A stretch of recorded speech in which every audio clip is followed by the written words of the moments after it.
Bapak Ibu saudara-saudari yang terkasih, selamat pagi, selamat siang, selamat sore, selamat malam.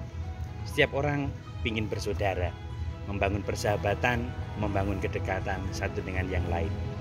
Kita sebagai orang Kristiani pun juga senantiasa merindukan itu. Dan usaha untuk membangun persaudaraan itu sudah ada sejak tahun 1908. Di mana gereja menggagas untuk adanya doa-doa sedunia untuk membangun persekutuan, persatuan orang-orang Kristiani. Dan sudah berjalan begitu lama untuk menyadari bagaimana persaudaraan sejati sebagai persekutuan orang-orang Kristiani yang beriman kepada Kristus itu menjadi penting. Tanggal 18 hingga tanggal 25 Januari menjadi momentum bagi umat Kristiani dimanapun mereka berada untuk semakin hari, semakin dekat, semakin bersaudara dengan melaksanakan Pekan Doa Sedunia.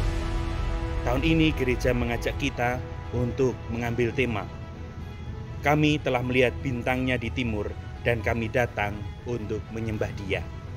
Kelahiran Kristus menjadi pemersatu. Kelahiran Kristus menjadi semangat bagi kita untuk menyadari bahwa Kristus yang kita cintai mempersatukan kita sebagai orang-orang Kristiani. Terlebih dalam situasi yang tidak menentu. Masa pandemi COVID yang masih ada, yang masih berjalan. Kiranya itu juga menjadi momen bagi kita semua untuk semakin akrab, semakin dekat.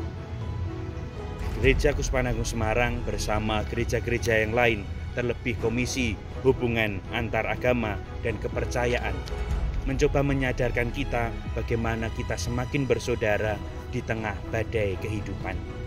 Semoga Pekan Doa Sedunia yang kita laksanakan tanggal 18 hingga 25 nanti sungguh-sungguh menjadi momen bagi kita untuk semakin bersaudara di dalam badai kehidupan yang harus kita lalui.